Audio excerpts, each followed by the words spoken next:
Listen carefully and answer questions 1 to 4. Good afternoon. The Australia Travel Agency. How can I help you? Good afternoon. I'd like to know some information about trips to different resorts. Okay. Can you tell me some of your details first? Of course. What's your occupation? I'm a first-year student. Are you an Australian? No, I'm from New York. So you are American? Yes. What's your full name? My name is Ariel Lee. Tell me your contact number, please. It is 462-83095. And my address? No, we just need your contact number. Okay. Can you introduce me some attractions? Obviously it varies, but always places of famous main resorts, such as Sydney, Melbourne, or some places like that. Just tour resorts? I mean, does that include other activities? Yes. Besides main resorts, we will arrange for you to enjoy some local refreshments and some special activities. So, how much does it cost? Usually it varies between $20 and $35 per head, depending on the place. And what is the departure date and time? It depends on various tours, but try to keep the departure time fixed. When? 7 o'clock in the morning. And how about the transport? We have a minibus or coach, depending on the number of tourists. May I need a reservation? Yes, you know summer holidays are coming, so I suggest that tourists reserve a seat in advance. Is there a discount for that? I'm sorry, we do not have any discounts during peak season.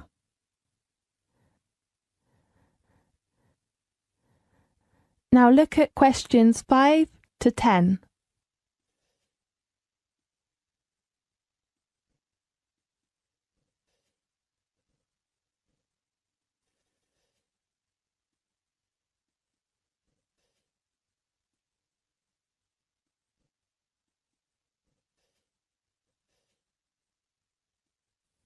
Now listen carefully and answer questions 5 to 10.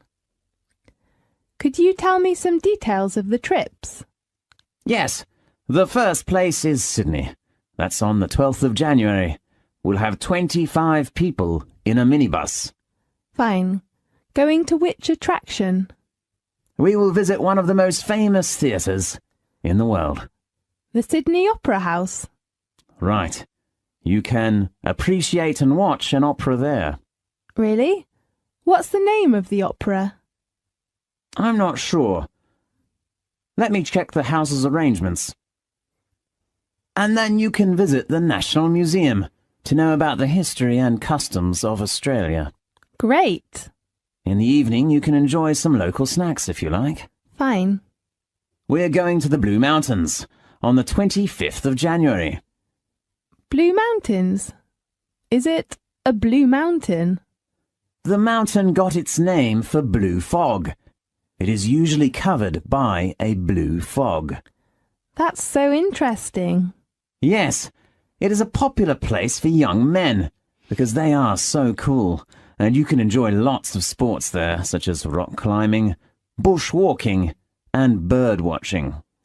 How many people will go there together? You will take a coach that has about 30 seats. Fine. And the next place is Melbourne on the 10th of February, with about 20 people in a minibus. What's the resort? You could appreciate the famous Melbourne Church, and maybe you might have a chance to attend a local exhibition, if they hold it as usual. Fine. Do you have some tours to the beach? Yes. One of the most famous coral reefs in the world is the Great Barrier Reef, and we have arranged that on the 23rd of February. I'm looking forward to visiting there. Yes, many people like there. There are some interesting water sports, such as diving, swimming, In the water, or just taking a photo of coral? Great! I guess there will be many people. Yes, but our coach is only for 30 people altogether. That's so great! Can you book a seat for me now? Yes, and I will confirm your reference number later, by telephone, okay? Right. Thank you very much. You're welcome. I hope you enjoy the trip. This is the end of section 1. You now have half a minute to check your answers.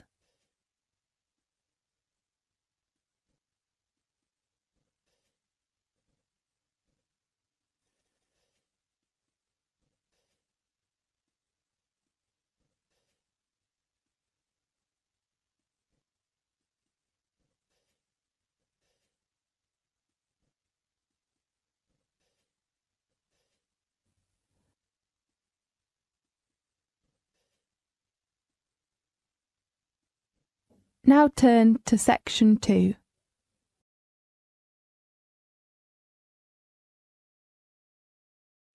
Section 2. You will hear a conversation in a bank. First, you have some time to look at questions 11 to 15.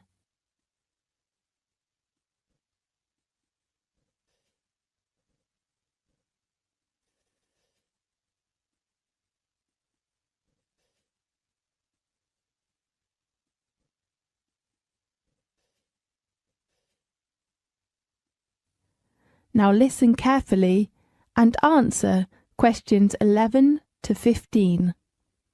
Good morning. I'd like to open a bank account, please. Good morning. What kind of account do you want to open? I'm not sure. Perhaps you can give me some suggestions. I only want to deposit money in the bank and pay all kinds of bills easily. Fine. I've got the application form here. First of all, can I have your full name, please? Richard Lee. Fine, Richard. What's your occupation? I'm studying a doctor's degree now, although I was a dentist before coming here. Well, so you're a student.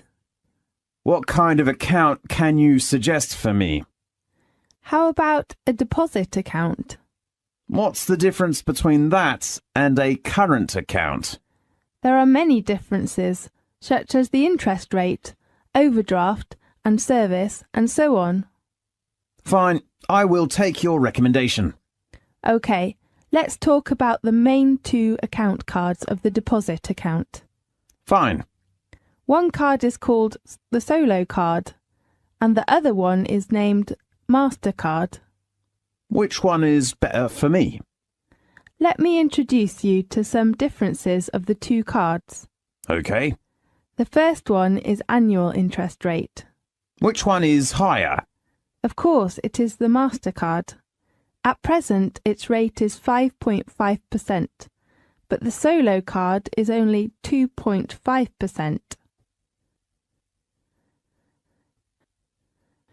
Now look at questions 16 to 20.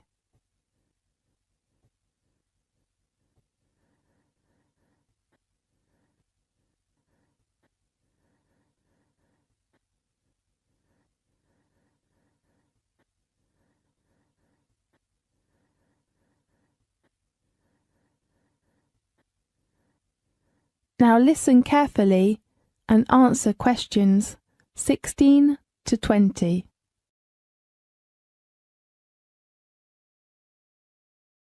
How about the other differences?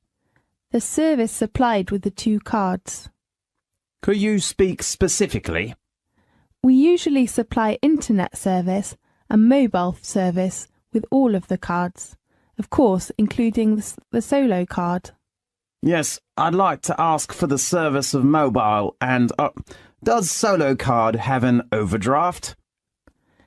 I'm sorry, but MasterCard has such a service. Fine.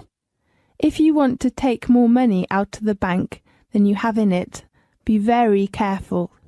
You should not do this without the bank's permission, and you will have to pay some charge. Do you mean interest? No, I mean the overdraft charge. How much is that charge? According to the bank's rules, the minimum fee is about 2%. Fine. The last item of the 2 cards is the requirement. There is no limitation of the solo card, but if you want to get MasterCard, you should deposit a minimum sum of £1,500 in the first time. Oh, what's the requirement of money? What do you mean? I mean, I cannot deposit cash when I open a bank account. Don't worry, we accept cash and cheque or even money order. Great. So which card did you decide to open? I'd like to open the MasterCard. A good choice. How often would you like to receive your statement? Monthly, please. OK, the last one you should know is the opening time. Banks usually open from 9 a.m. until 4:30 p.m. from Monday to Friday, but most branches open until 3:30 p.m. on Saturdays. OK, I see. Thank you very much. You're welcome. This is the end of section 2. You now have half a minute to check your answers.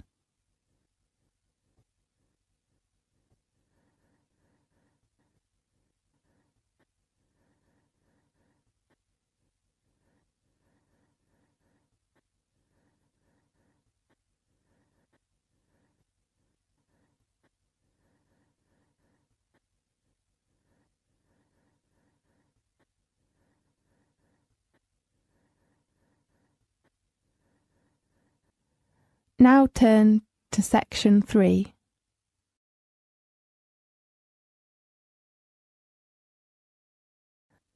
Section 3. You will hear a conversation between a student and her tutor about the assignment. First, you have some time to look at questions 21 to 24.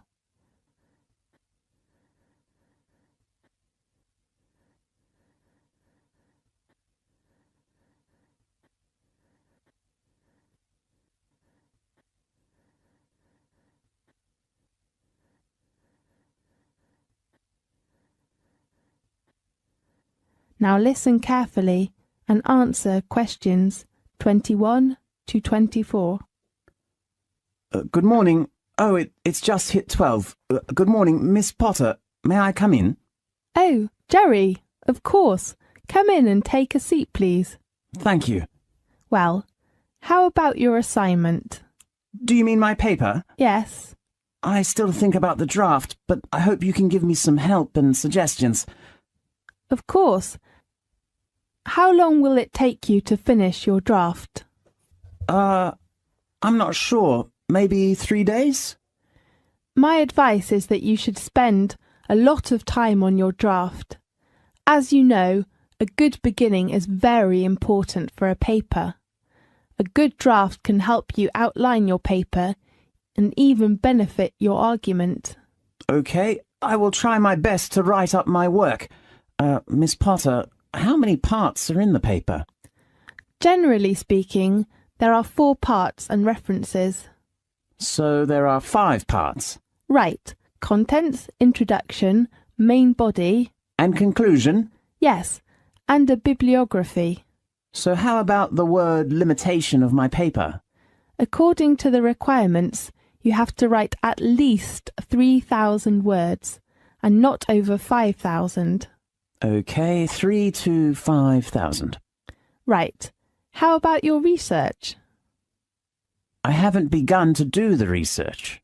Why? Because I'm not sure about the research method. I cannot decide to use which one now. I remember I suggested you to use the method of interview. Yes, but I think maybe questionnaire is better for my work. Really? Tell me your reason. I have to spend some time of the day on a part-time job, so I think maybe a questionnaire is a good way to collect the data that I need. Fine. Oh, do you search resources or data from the internet? Yes, I think it's a good way to collect data, and as you know, it can help save lots of time. Jerry, in fact, many students do most of their research on the internet. You might think that it is an easier way to get resources, but most data are from highly unreliable resources, so be critical. Okay, I will pay attention to that. Now look at questions 25 to 30.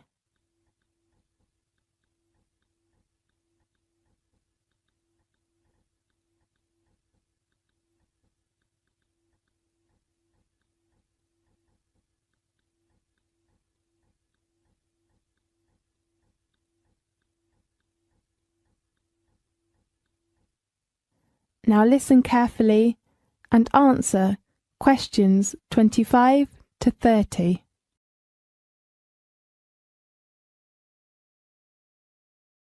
Then, there are some things you should consider when you write the paper. Okay.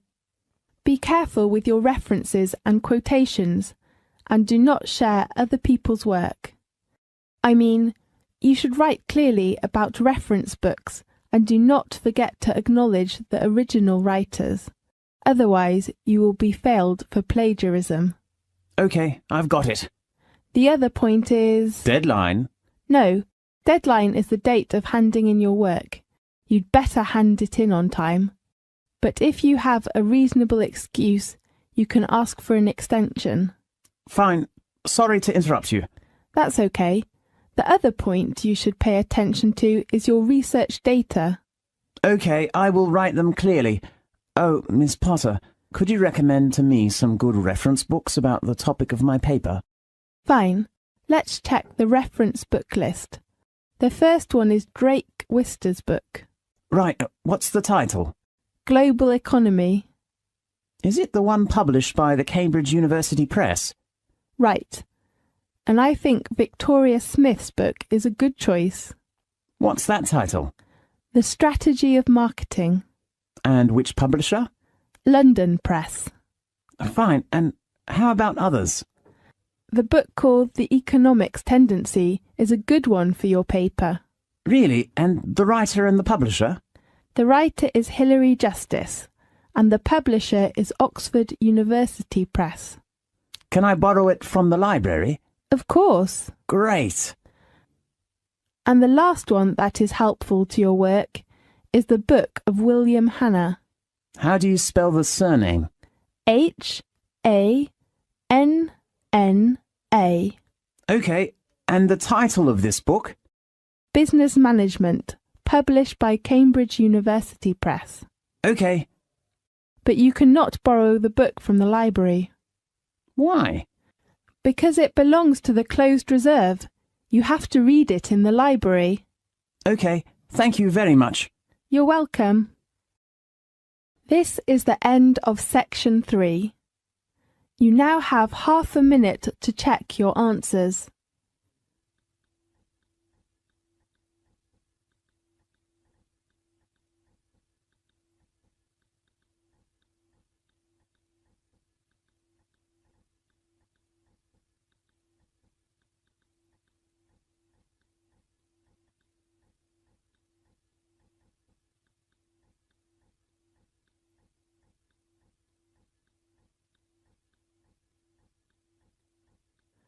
Now turn to section 4.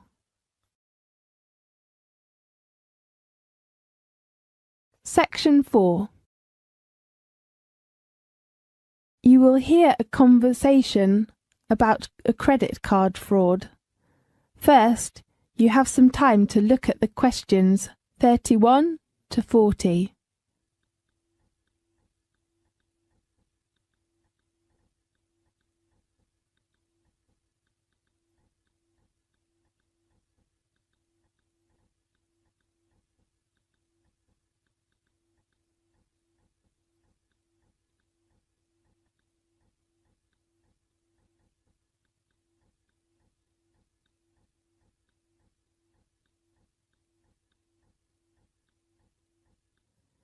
Now listen carefully and answer questions 31 to 40.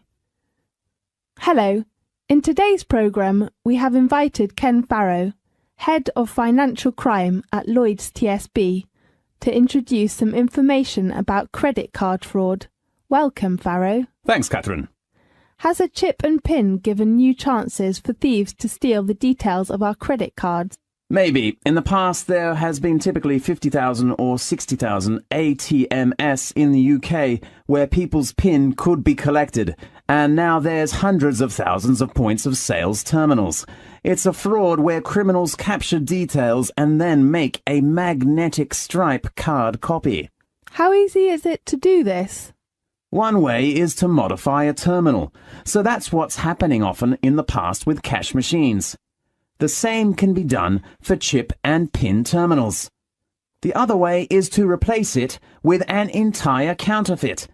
There have been incidences in America and in Europe with entire fake ATMs being set up.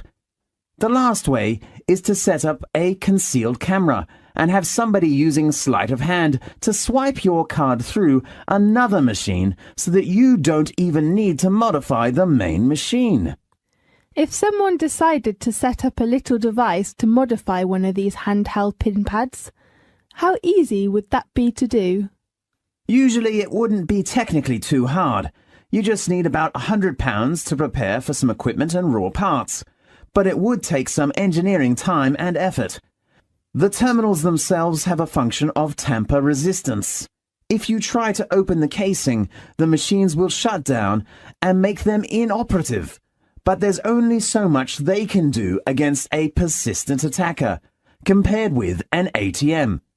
Well, once a card is copied and the PIN is obtained, crooks can make a fake card and use the PIN to withdraw money. Do all cash machines accept these cards in the UK? Cash machines in the UK may not accept these cards, but many machines abroad will. Why? It depends on our radar. We can obviously know what they are doing while criminals can't break the chip at the moment. So what they're doing is to use the old method to skim the magnetic strips on the cards. However, they've realized that they cannot succeed in the UK, so they go on to the continent and to other countries in the Far East and use them where ATMs are not secured for chip use. Right. So they can take the old-style card and use it abroad and get the cash out more easily. That's right. There is a magnetic strip attached to the card for customers who are travelling. So what are you doing about this increase of use in foreign cash machines of cards that have been stolen here? What we're doing is to gradually extend our security blanket. That means we will monitor the card usage, whether it's in the UK or abroad. If we feel there's something wrong, we will contact and confirm with the customer. We're up against organised crime, and organised crime is trying to get one step ahead of us, and we're trying to keep one step ahead of them. Yes. How does security work in UK machines? Because sometimes fake cards will work there as well, won't they? When a bank is looking at its arrangements, it has to balance up convenience to customers with security. Yes. So what are you doing to make things more secure? I think the chip and the PIN situation has really improved. And if you look at the figures, in fact, hard fraud has dropped by 24% over the last period. I think you can say this program has done well. Yes, I can see the figures, but there has been a huge amount of coverage in the press this week. Some banks have stopped using PINs. Doesn't that decrease the public's trust in this new system? And some people even think the new system is designed for new fraud. I don't think so. I'm not going to comment on particular cases. What I would say is that usually the evidence of crime has always been with the old technology, not with the new. So new technology seems to be working well. That's right. OK, thanks for your professional introduction. See you next time. See you. This is the end of section 4. You now have half a minute to check your answers.